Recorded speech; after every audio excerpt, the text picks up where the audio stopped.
বৰ্তমান আমি আছো আমসৈ অঞ্চলত থকা গভীৰ অৰণ্যত মাজত। তো আমসৈৰ পৰা প্ৰায় 10 কিলোমিটাৰ মান ভিতৰত আমি সোমাই আহিছো।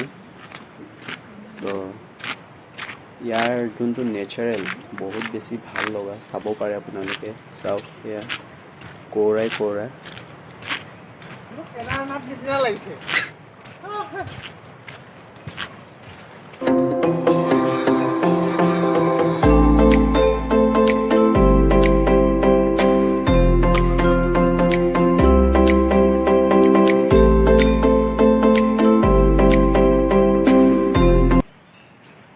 বৰ্তমান আমি আহি পালোঁ সকলোতকৈ ওখ টিলাটোলৈ। চাওক ইয়াৰ পৰা আমসৈ অঞ্চলখন।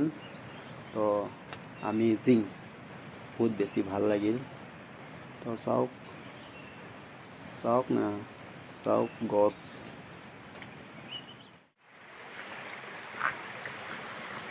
তো এইটো ৰাস্তা ক'লৈ যায় আমি সেইটোও নাজানো। তো গৈ থাকোঁ আগলৈ, কি পাওঁ।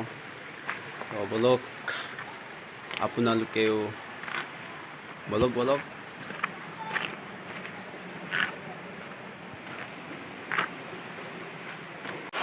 তো আহি আমি সৰু নিজৰা এটা পালোঁ। তো চাওক চাওক আপোনালোকে।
তো ফাইনেলি গাইজ, পাহাৰৰ টিলাৰ পৰা আমি এতিয়া সমভূমি ঠাইলৈ আহি পালোঁ। তো আমি ঘৰ যাবলৈ ওলাইছোঁ। তো ভিডিঅ' চোৱাৰ বাবে ধন্যবাদ। এই ভইচটো অলপ প্ৰব্লেম হ'ব, কাৰণ কাষতে নিজৰাটো আছে, সেইকাৰণে শব্দ দি আছে। তো থেংক ইউ ভিডিঅ' চোৱাৰ বাবে।